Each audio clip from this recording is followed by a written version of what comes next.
وَلَقَدْ يَسَّرْنَا الْقُرْآنَ لِلذِّكْرِ فَهَلْ مِن مُّدَّكِرٍ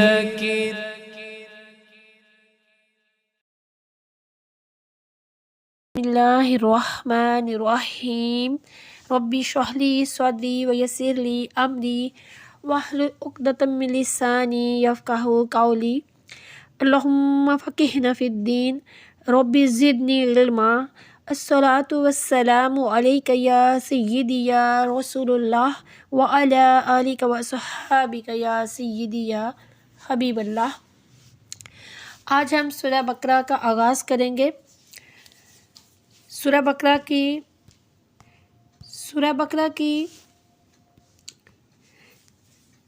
286 آیات ہیں اور اس سورت کے 40 رکوع ہیں، اور عربی میں گائے کو بقراتن کہتے ہیں، اس لیے اس سورت کا جو 8واں اور 9واں رکوع ہے اس میں آیت نمبر 67 سے لے کر آیت نمبر 73 اس میں بنی اسرائیل کی ایک گائے کا واقعہ بیان کیا گیا ہے، تو اس کی مناسبت کی وجہ سے اس سورت کا جو نام ہے سورہ بقرہ ہے۔ یہاں سے قرآن پاک کا سپارہ نمبر 1 شروع ہوتا ہے، اور پارہ نمبر 1 کا بھی یہ پہلا رکوع اور سورہ بقرہ کا بھی پہلا رکوع۔ تو سورہ بقرہ کا جو پہلا رکوع ہے یہ آیت نمبر 1 سے لے کر آیت نمبر 7 پر مشتمل ہے۔ سورہ بقرہ کی سب سے پہلی آیت الف لام میم، اب یہ 3 حرف ہیں اور یہ سورہ بقرہ کی پہلی آیت ہے۔ قرآن پاک کی 29 سورتوں کے شروع میں اس طرح کے حروف آئے ہیں۔ ان حروف کو حروف مقطعات کہتے ہیں۔ سورہ قاف، سورہ قلم اور سورہ صاد، ان کے آغاز میں ایک ایک حرف ہے، پھر حامیم، طٰہٰ اور یاسین 2 حرف ہیں، پھر الف لام میم اور الف لام را 3 حروف ہیں۔ جو کوئی صورتوں کے آغاز میں آئے ہیں، یعنی کہ جو کئی صورتوں کے آغاز میں آئے ہیں، الف لام میم اور الف لام را 4 حروف ہیں۔ حروف مقطعات میں زیادہ سے زیادہ 5 حروف جو ہیں وہ یکجا آئے ہیں، چنانچہ کاف، ہا، یا، عین، صاد یہ سورہ مریم کے آغاز میں، اور ہا میم، عین، سین، قاف یہ سورہ شعراء کے آغاز میں آئے ہیں۔ ان کے بارے میں سب سے قوی قول کیا ہے کہ یہ حروف کیا ہیں؟ یہ حروف اللہ تعالیٰ کے راز ہیں، ٹھیک ہے، اور یہ متشابہات میں سے ہیں۔ ان کی مراد جو ہے وہ صرف اللہ تعالیٰ جانتا ہے، اور ہم ان کے حق ہونے پر ایمان لاتے ہیں۔ متشابہات جو ہے وہ کہتے ہیں اسرار و راز کو۔ قرآن پاک کی بہت سی ایسی آیات ہیں، 2 طرح کی آیات ہیں جو کہ محکم اور متشابہات۔ محکم آیات وہ ہیں کہ جن کے الفاظ کے جو معنی ہیں وہ آرام سے سمجھ میں آ جاتے ہیں، اور کچھ آیات ہیں جو کہ متشابہات میں سے ہیں۔ تو یہ جو حروف مقطعات ہیں یہ بھی متشابہات میں سے ہیں۔ اب یہاں یہ بات یاد رکھیے کہ اللہ تعالیٰ نے اپنے پیارے نبی حضور نبی اکرم صلی اللہ علیہ وآلہ وسلم کو بھی حروف مقطعات کا علم عطا فرمایا ہے، جیسا کہ امام احمد رضا خان بریلوی رحمۃ اللہ تعالیٰ علیہ فرماتے ہیں اپنی جو کتاب ہے قاضی بیضاوی رحمۃ اللہ تعالیٰ علیہ سے، یعنی امام صاحب جو ہیں امام احمد رضا صاحب، وہ قاضی بیضاوی کے بارے میں فرماتے ہیں کہ انہوں نے اپنی کتاب انوار التنزیل میں سورتوں کے ابتدائیہ یعنی حروف مقطعات کے بارے میں فرمایا ہے کہ ایک قول یہ ہے کہ یہ ایک راز ہے جسے اللہ تعالیٰ نے اپنے علم کے ساتھ مخصوص فرمایا ہے۔ تقریباً ایسی ہی روایات خلفائے اربعہ اور دیگر صحابہ کرام رضوان اللہ علیہم اجمعین سے بھی منقول ہیں، اور ممکن ہے کہ صحابہ کرام رضوان اللہ علیہم اجمعین نے یہ مراد لیا ہو کہ یہ حروف جو ہیں وہ اللہ تعالیٰ اور اس کے پیارے نبی صلی اللہ علیہ وآلہ وسلم کے درمیان راز و نیاز ہیں، اور یہ ایسے اسرار و رموز ہے جنہیں دوسروں کو سمجھانا مقصود نہیں۔ اگر یہ راز حضور نبی کریم صلی اللہ علیہ وآلہ وسلم کو معلوم نہ ہو تو پھر غیر مفید کلام سے خطاب کرنا لازم آئے گا، اور یہ بعید ہے۔ یعنی کہ یہ جو حروف مقطعات ہیں ان کا جو علم ہے وہ اللہ تعالیٰ کو معلوم ہے اور اللہ تعالیٰ نے پیارے آقا صلی اللہ علیہ وسلم کو بھی عطا فرمایا۔ روایات سے ثابت ہے کہ جب کاف ہا یا عین صاد نازل ہوئی تو حضرت جبریل علیہ السلام نے عرض کی کاف، تو نبی کریم صلی اللہ علیہ وآلہ وسلم نے فرمایا میں نے جان لیا۔ پھر عرض کیا ہا، تو پیارے آقا صلی اللہ علیہ وسلم نے فرمایا میں نے جان لیا۔ پھر عرض کیا یا، پیارے آقا صلی اللہ علیہ وسلم نے فرمایا میں نے جان لیا۔ پھر عرض کیا عین، پیارے آقا صلی اللہ علیہ وسلم نے فرمایا میں نے جان لیا۔ پھر عرض کیا صاد، تو پیارے آقا صلی اللہ علیہ وسلم نے فرمایا میں نے جان لیا۔ تو حضرت جبریل علیہ السلام نے عرض کیا کہ پیارے آقا صلی اللہ علیہ وسلم آپ نے کیا جان لیا، مجھے تو کچھ خبر نہ ہوئی۔ یعنی کہ پیارے آقا صلی اللہ علیہ وسلم کو بھی ان کے جو میننگز تھے وہ معلوم تھے۔ اسی طرح ان کے بارے میں حضرت سیدنا ابوبکر صدیق رضی اللہ تعالیٰ عنہ فرماتے ہیں کہ ہر کتاب کے راز ہوتے ہیں اور قرآن مجید کے راز صورتوں کی ابتدا میں آنے والے حروف ہیں۔ انوار التنزل میں حضرت ابن عباس رضی اللہ تعالیٰ عنہ سے یہ روایت بھی ہے کہ الف سے اللہ کی طرف، لام سے جبریل علیہ السلام کی طرف اور میم سے سیدنا محمد رسول اللہ صلی اللہ علیہ وآلہ وسلم کی طرف اشارہ ہے۔ یعنی قرآن اللہ نے حضرت جبریل کی زبان سے سیدنا محمد مصطفیٰ کریم صلی اللہ علیہ وآلہ وسلم پر نازل کیا۔ یعنی کہ ان سے یہ بھی مراد ہے سورہ بقرہ قرآن کی پاک اگلی کے آیت بھیجنے ہے والے، آیت نمبر پہنچانے 2، والے اور وصول کرنے والے کا نام ہے، جس کا ترجمہ یعنی ہے یہ قرآن پاک اللہ تعالیٰ نے بھیجا، یہ تو وہ حضرت عظیم جبریل علیہ السلام الشان لے کے کتاب آئے ہے جس اور کے نبی کریم کلام صلی اللہ اللہ ہونے علیہ میں وسلم نے کسی اس کو شک کی پایا۔ گنجائش جو نہیں حرف ہے۔ ہے انہی کے نام ہے۔ اب یعنی دیکھیے کہ کہ سورہ سورہ فاتحہ کے بعد الف لام میم سورہ ہی بقرہ ہے۔ لانے کی مناسبت یہ ہے کہ سورہ فاتحہ میں اللہ کے بندوں نے اللہ تعالیٰ سے صراط مستقیم کی ہدایت کا سوال کیا تھا، اور جو انعام یافتہ لوگوں کا راستہ ہو، گمراہ اور مغضوب لوگوں کا راستہ نہ ہو، تو اللہ تعالیٰ نے فرمایا کہ جس ہدایت کا تم نے سوال کیا ہے وہ اس کتاب میں موجود ہے۔ اور پھر اللہ تعالیٰ نے اس کتاب میں انعام یافتہ لوگوں کی صفات بیان کی۔ انعام یافتہ لوگ وہ ہیں جو اللہ سے ڈرنے والے ہیں، غیب پر ایمان لانے والے ہیں، نماز قائم رکھتے ہیں، اللہ تعالیٰ کے دیے ہوئے مال سے خرچ کرتے ہیں۔ پھر فرمایا کہ اے نبی صلی اللہ علیہ وآلہ وسلم، آپ پر جو کتاب نازل کی گئی ہے اور آپ سے پہلے جو کتابیں نازل کی گئیں ان سب پر یقین رکھتے ہیں۔ کون؟ ایمان والے لوگ، انعام یافتہ لوگ، اور یہی لوگ دنیا میں ہدایت یافتہ ہیں اور آخرت میں کامیابی اور فلاح پانے والے بھی یہی لوگ ہیں۔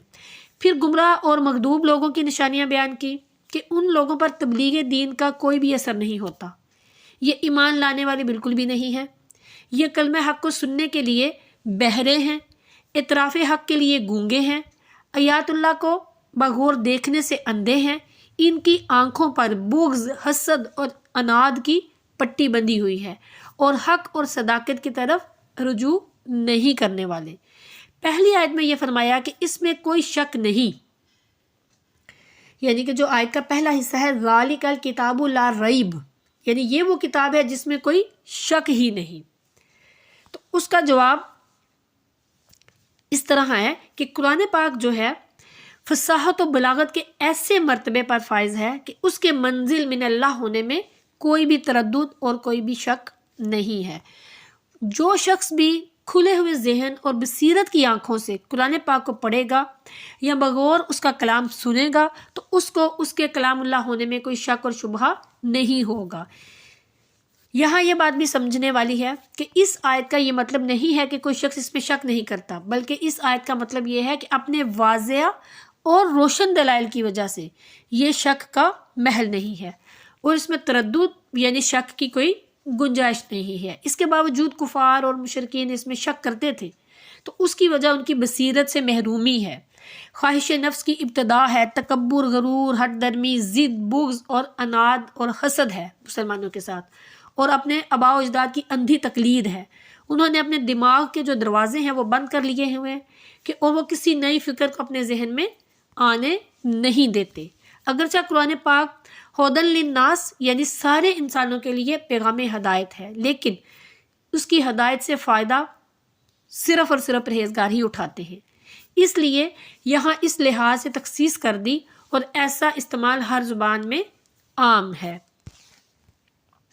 اور دیکھیے کہ آیت کے اس حصے میں یعنی لا ریب، اس حصے میں قرآن پاک کا ایک وصف بھی بیان کیا گیا ہے کہ یہ ایسی بلند شان اور ایسی عظمت اور ایسی شرف والی کتاب ہے کہ جس میں کسی طرح کا شک و شبہ کی گنجائش نہیں ہے، کیونکہ گنجائش شک کی تو وہاں ہوتی ہے نا جس کی حقانیت پر کوئی دلیل نہ ہو، جبکہ قرآن پاک کی اپنی حقانیت کی ایسی واضح اور مضبوط دلیلیں ہیں کہ جو ہر صاحب انصاف اور عقل مند انسان کو اس بات کا یقین کرنے پر مجبور کر دیتی ہے کہ یہ کتاب جو ہے کیا ہے، حق ہے اور اللہ تعالیٰ کی طرف سے نازل ہوئی ہے۔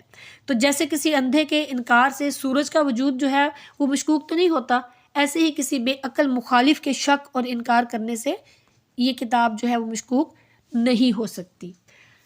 پھر ہدی للمتقین، یعنی اس کتاب میں ڈرنے والوں کے لیے ہدایت ہے۔ اس حصے میں قرآن پاک کا ایک اور وصف بیان کر دیا گیا کہ یہ کتاب ان تمام لوگوں کو حق کی طرف ہدایت دیتی ہے جو اللہ تعالیٰ سے ڈرتے ہیں، اور جو لوگ اللہ تعالیٰ سے نہیں ڈرتے انہیں قرآن پاک سے ہدایت حاصل نہیں ہوتی۔ یاد رکھیے کہ قرآن پاک کی ہدایت اور رہنمائی اگرچہ مومن اور کافر ہر شخص کے لیے عام ہے، لیکن اس سے جو ہدایت لیتے ہیں وہ متقی لوگ ہیں۔ اب دیکھیے یہاں پہ متقی لوگوں کی صفات بیان کی گئیں، تقویٰ کا ذکر کیا گیا۔ تقویٰ کیا ہے؟ تقویٰ کا لغت میں تو یہ معنی ہے کہ نفس کو ہر ایسی چیز سے محفوظ کرنا جس سے نقصان کا اندیشہ ہو۔ عرف شرع میں تقویٰ کہتے ہیں ہر گناہ سے اپنے آپ کو بچانا۔ اس کے مختلف درجے ہیں، ہر شخص نے اپنے درجے کے مطابق اس کی تعبیر فرمائی ہے۔